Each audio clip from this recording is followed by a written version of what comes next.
पूज्यपाद गोस्वामी श्री तुलसीदास जी महाराज कथा की महिमा के बारे में कहते हैं, बिमल कथा। ये देखिए, ये शब्द इस कथा का परिचय है। भगवान की कथा कैसी कथा है? बिमल कथा। बिमल समझते हैं? हाँ, बिमल यानी मल रहित कथा। मल यानी विकार। भगवान की कथा में कोई विकार नहीं है। बिमल, जिस प्रकार की वार्ता हम और आप श्रवण करेंगे, उस वार्ता का प्रभाव हमारे आपके जीवन के व्यवहार में दिखाई पड़ेगा। जीव की कथा बिमल कथा कदापि नहीं हो सकती है। एक ही आदमी 13 वर्ष मुझे गाते हो गए एक ही कथा को। जब तक सांस रहेगी, ठाकुर जी चाहेंगे तब तक गाऊंगा। लेकिन सत्य बताऊं, जितनी बार गाने बैठता हूं उतनी बार आनंद और अधिक बढ़ता जाता है और नवीनता आती है। क्यों? बिमल कथा, ये कारण है।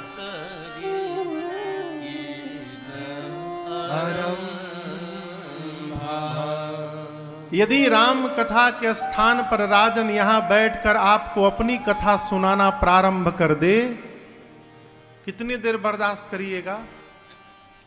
चलिए, आज सुन लिए, कल सुनिएगा।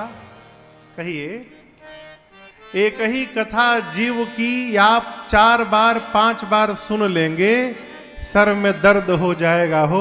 भगवान की कथा 4-5 बार सुन लीजिएगा, जीवन का दर्द समाप्त हो जाएगा। इतना अंतर है मात्र।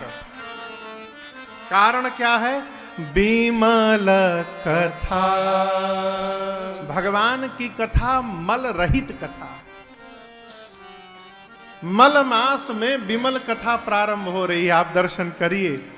बिमल कथा कर के ना। गोस्वामी जी कहते हैं, इस कथा को सुनने से क्या होगा? सुनत न साही। गिनते जाइए। काम मद दंभ। काम मद और दंभ सुनने मात्र से समाप्त। यहां शब्द है नसाही। नसाही समझते हैं क्या? नसाही मतलब नाश होना। कैसे नाश होना?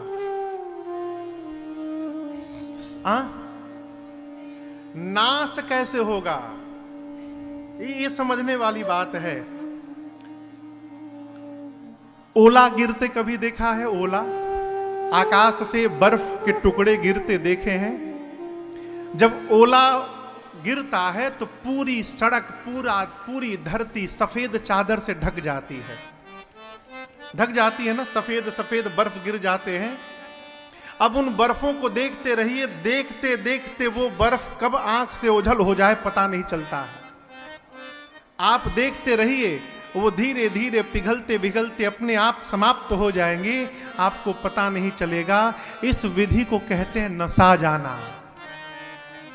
कथा सुनने से, कथा में बैठने से सुनत नसाही। काम मद दंभ।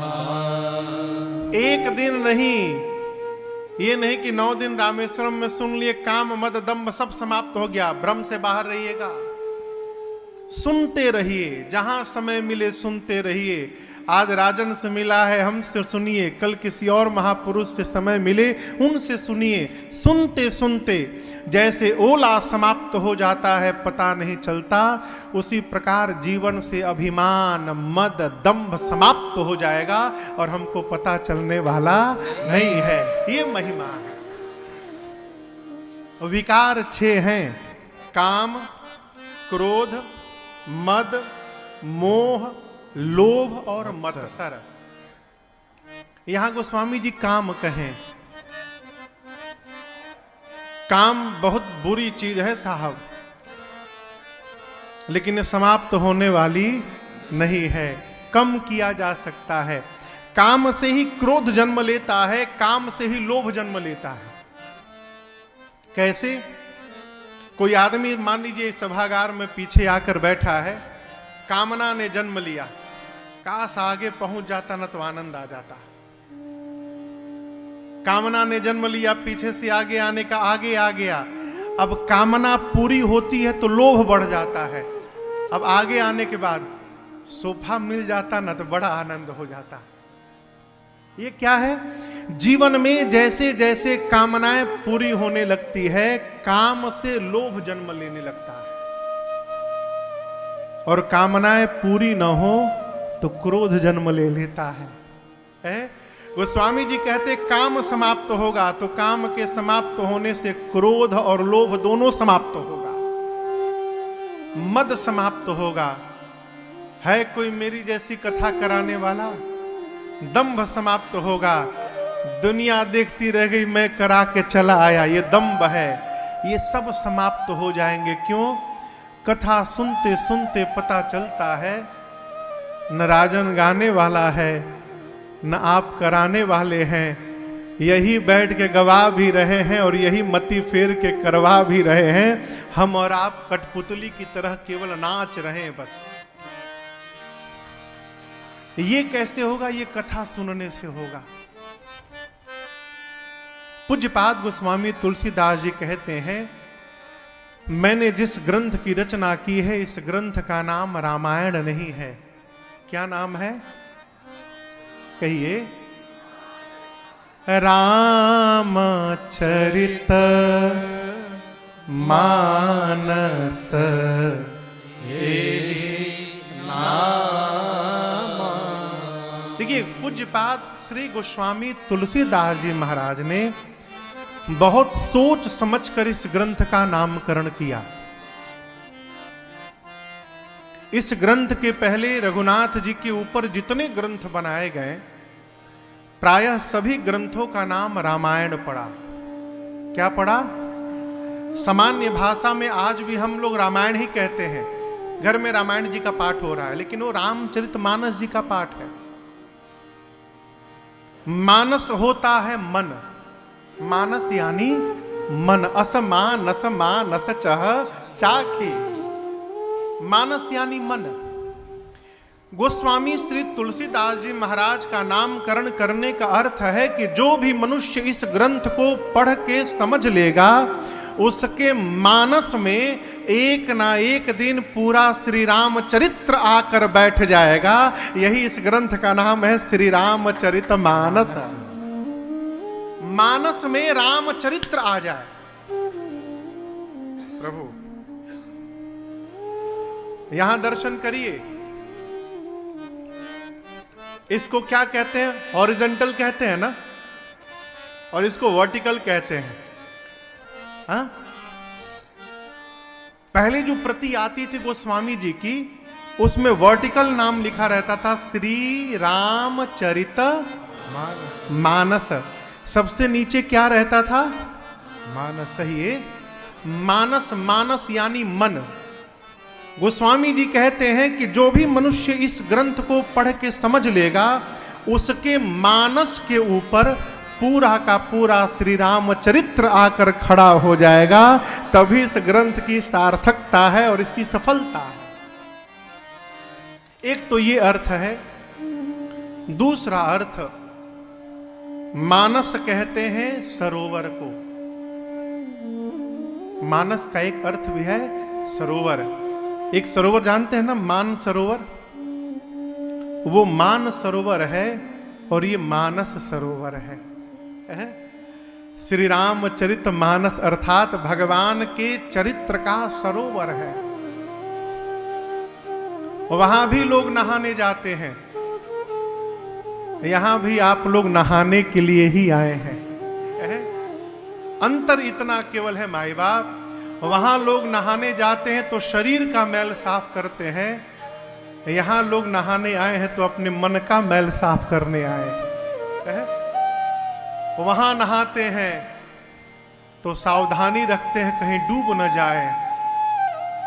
और यहाँ डूबने के लिए ही नहाते हैं। वहाँ जो डूबता है वो मर जाता है, और इसमें जो डूब जाता है वो तर जाता है। ये मूल अंतर है मान सरोवर का और मानस सरोवर का। और मैं आपसे निवेदन करूं, चमड़ी कितनों गोर हो जाए, चमड़ी कितनों गोर हो जाए हो, बुरा ना मानिएगा, मन यदि साफ नहीं हुआ ना तो इस गोर होने का कोई अर्थ नहीं निकलता समाज में। बड़े अद्भुत साधक थे, प्रातः स्मरणीय पूज्य स्वामी श्री राजेश्वरानंद सरस्वती जी महाराज, अद्भुत विभूति, मुझे बहुत प्यार करते थे। स्वामी जी की एक रचना है, स्वामी जी कहते हैं, बन के विद्वान विद्या के अभिमान में अपना मत तो चलाना असंभव नहीं।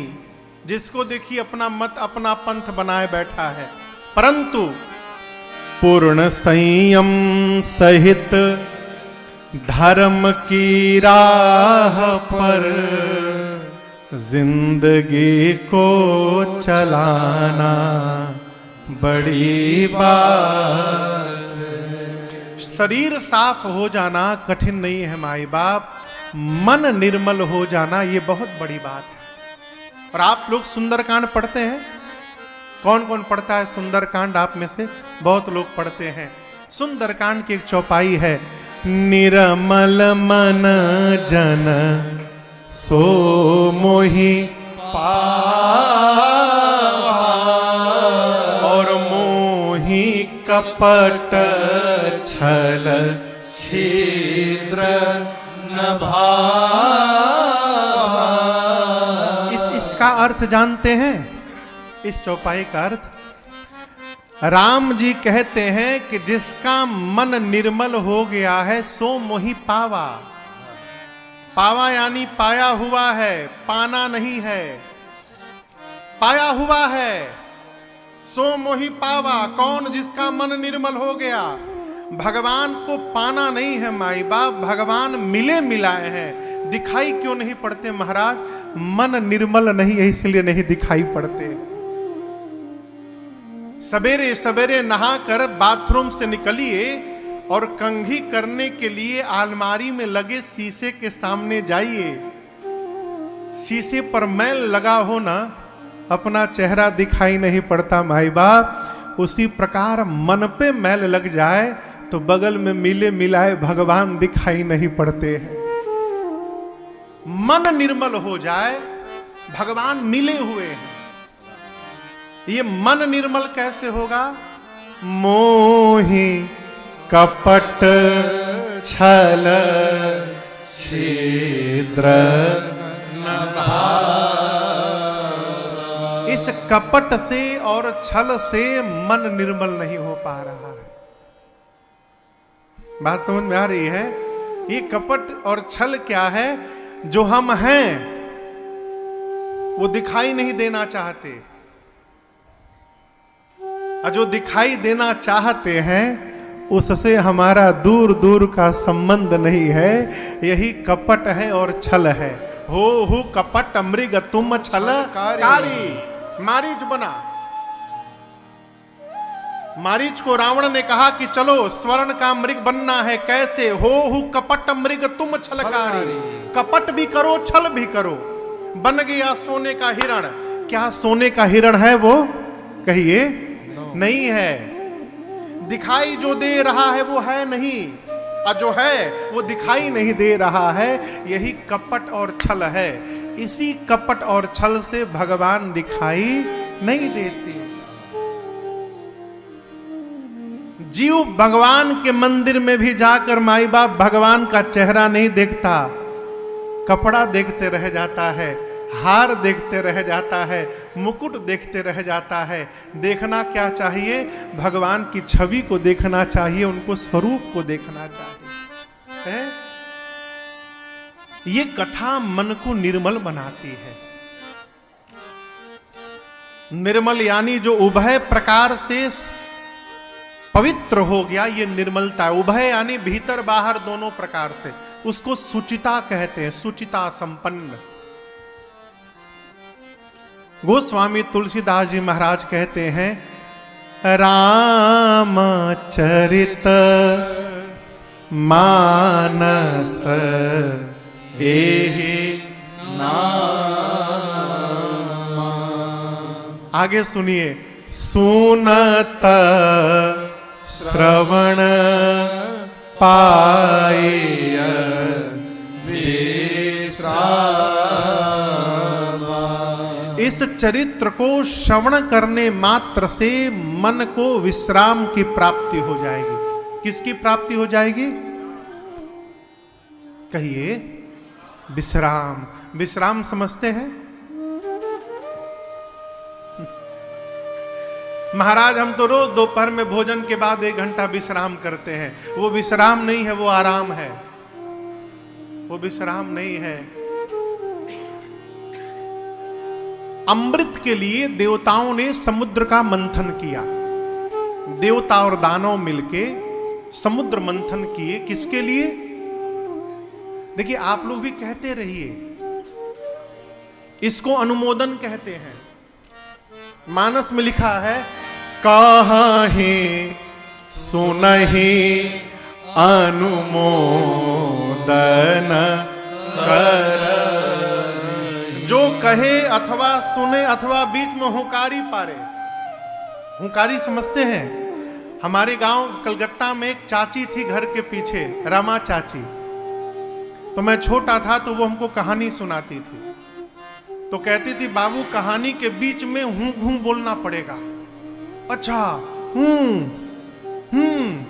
इसको हुंकारी कहते, अनुमोदन। गोस्वामी जी कहते, जो कहे सुने और अनुमोदन करे वो इस भवसागर को गौ के खुर के बराबर पार कर जाएगा, उसे पता चलने वाला नहीं है। तो मैं पूछूं तो बीच में कहा करिए, क्या कह रहा था? समुद्र मंथन हुआ किसके लिए? अमृत के लिए। देवता और दैत्य मिलकर बासुकी सर्प को मंदार पर लपेटा गया, क्षीर सागर के मध्य में रखा गया। एक भगवान कक्षप अवतार धारण किए, क्योंकि बालू में तो घूमेगा नहीं, पत्थर। तो भगवान कक्षप रूप धारण करके समुद्र के अंतस्थल पे बैठे और कक्षप भगवान के पीठ पर मंदार पर्वत को रखा गया और बासुकी सर्प को लपेटा गया। एक छोर पकड़े देवता, दूसरा छोर पकड़े दैत्य और समुद्र का मंथन प्रारंभ हुआ अमृत के लिए। पहले क्या निकला? विष निकला। विष निकला तो विष के ताप से हाहाकार मच गया। कौन संभालेगा विष को? अच्छा, बात हुई थी कि जो पहला फल लेगा देवता लेंगे। अब दैत्य बोले कि अब देवता आप लोग समझिए क्या करना, हमको क्या मतलब इससे। हाहाकार मचा हो। भगवान बोले, काम करो, लेके चलो बाबा के पास। भगवान श्री रामेश्वरम भूतनाथ भगवान के शरण में सभी देवता विष हलाहल का कटोरा लेकर पहुंचे। बाबा पूछे, क्या है? अब दर्शन करिए, देवता ये नहीं बोल रहे हैं कि जहर लाए हैं। देवता भी अद्भुत साहब। देवता बोले, प्रभु पहला फल निकला है, सोचे पहला फल घर के बड़े बुजुर्ग को सौंपा जाए, इसलिए आपके पास आए। बाबा तो जान ही रहे हैं, अमृत निकलता तो बड़े बुजुर्ग की याद ना आती।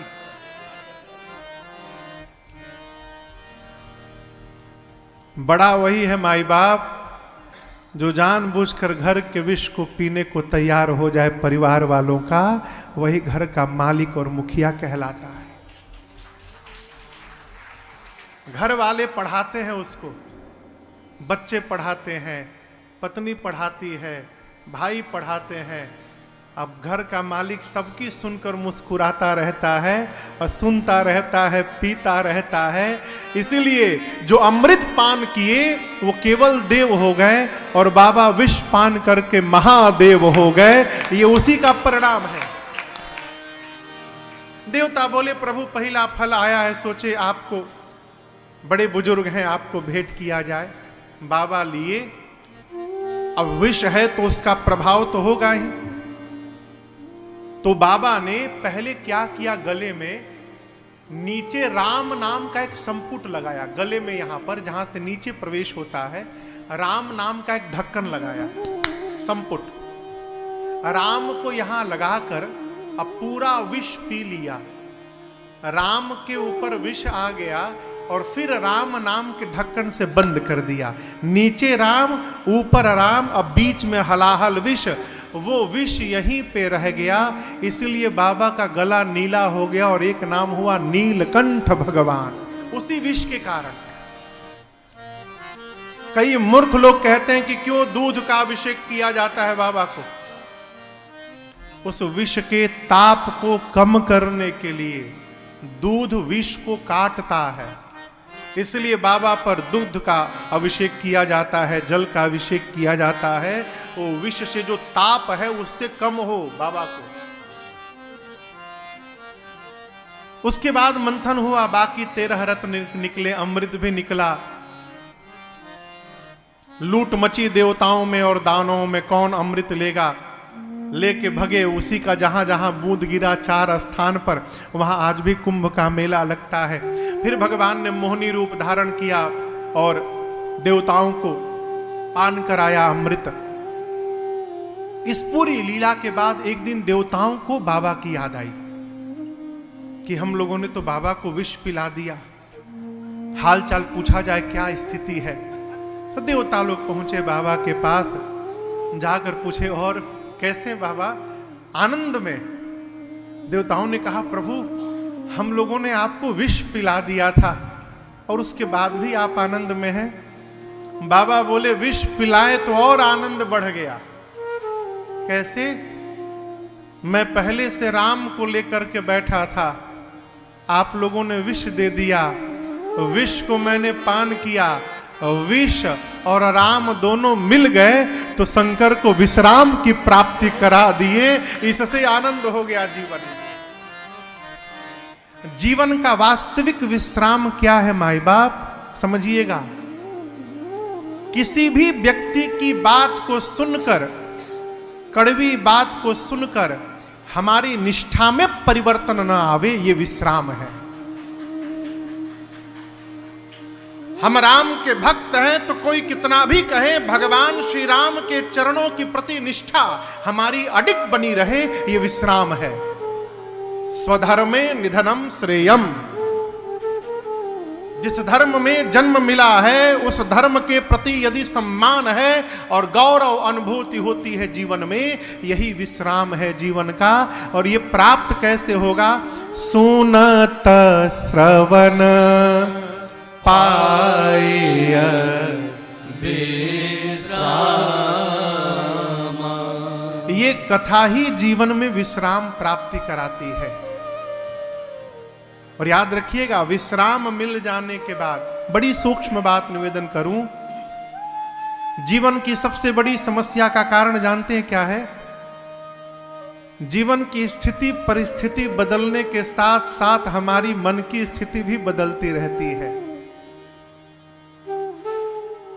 विश्राम क्या है? जीवन की स्थिति भले बदल जाए, जीवन की परिस्थिति भले बदल जाए, भगवान की कथा मन की स्थिति को बदलने से रोकती है, यही विश्राम है। हमारा मन भगवान में निष्ठ है तो निष्ठावान रहे। देखिए, कथा का परिणाम ये नहीं है कि बीमारी नहीं होगी, भगवान के भजन का परिणाम ये नहीं है कि हमको कभी दुख नहीं होगा, सब होगा। शरीर मिला है तो व्याधि भी होगी, शरीरम व्याधि मंदिरम कहा गया, ये व्याधि का भवन है। जीवन है तो सुख दुख दोनों होगा। तो फिर महाराज कथा सुनने के बाद क्या होगा, क्या लाभ है? इसका एक ही लाभ है माई बाप, दुख आने पर मन विचलित नहीं होगा और सुख आने पर मन बावला नहीं होगा, यही कथा का लाभ है। जीवन में एक रास्ता बनी रहे, यही कथा का परिणाम है। गोस्वामी तुलसीदास जी महाराज ने श्री रामचरितमानस की रचना गांव की अवधी भाषा में की। आप लोगों को पता है ना किस भाषा में एक ग्रंथ है? अवधी भाषा में। एक श्रोता हमसे मिला, हमने पूछा कि मानस जी पढ़ते हैं? बोले महाराज संस्कृत हमको समझ में नहीं आती। उनको पता ही नहीं कि ये अवधी भाषा में कि संस्कृत में है। कई लोग मानस जी लेकर आएंगे, अब बढ़िया लाल रंग का कपड़ा खरीदेंगे, लाल रंग के कपड़े में लपेट के अपने पूजा घर में बढ़िया अलमारी पे रख देंगे और सुबह शाम अगरबत्ती दिखाएंगे। जीवन भर अगरबत्ती दिखाइए, कुछ होने वाला नहीं है। क्यों? आपका पैसा आपके काम तभी आएगा जब आपके हाथ में रहेगा। यदि आपसे हम 10,000 रुपया ले लें अपने पास और आप मान के बैठो कि हमारा पैसा है महाराज जी के पास, आप माने रहो हम देंगे तब ना आपका होगा, हम तो देबे नहीं करेंगे। उसी प्रकार आपका पैसा आपके उपयोग में तभी है जब आपके हाथ में है। किताब में बहुत ज्ञान है, लेकिन इस ज्ञान का लाभ तभी है जब पढ़कर इस ज्ञान को यहां से निकाल कर हम यहां लाएंगे, तब इसका लाभ है। आरती उतारने से कुछ होने वाला नहीं है। पूज्यपाद गोस्वामी श्री तुलसीदास जी महाराज श्री रामचरित मानस की रचना प्रारंभ किए संस्कृत में। ठीक, संवत 1631 संवत 1631 में, जिस दिन जेहि दिन राम जन्म श्रुति गावहि, तीरथ सकल तहां चली आवहि। श्री धाम अयोध्या जी में जहां पर परमात्मा श्री राम ने रामनवमी के दिन अवतार लिया, संवत 1631 में ऐसा संयोग बना माई बाप कि जो ग्रह, जो नक्षत्र, जो तिथि, जो वार राम जी के अवतार के समय था, वो सारे ग्रह गोचर संवत 1631 में पड़े थे। वहां भी राम जी का रामनवमी उस दिन मंगलवार को पड़ा और सारे तीर्थ अयोध्या में उस दिन दर्शन करने आते हैं। उसी दिन गोस्वामी तुलसीदास जी महाराज ने मानस की रचना प्रारंभ की। दिन भर लिखे संस्कृत में, रात को सो के जब सवेरे जगे तो कल जो लिखा था वो मिट गया था। अगले दिन फिर लिखे, रात को सोए, अगले दिन जगे, फिर मिट गया। ऐसे 7 दिनों तक चला। कितने दिन तक? 7 दिन भर लिखते थे, अगले दिन मिट जाता था। जगह मिले ना थोड़ा थोड़ा आगे बढ़ाइए। अभी आज ही भर गया, अभी बहुत सारे लोग आने वाले हैं। ठीक है, ठंडा ठंडा कूल है, आराम है। 7 दिन गोस्वामी जी दिन भर लिखते थे और रात को मिट जाता।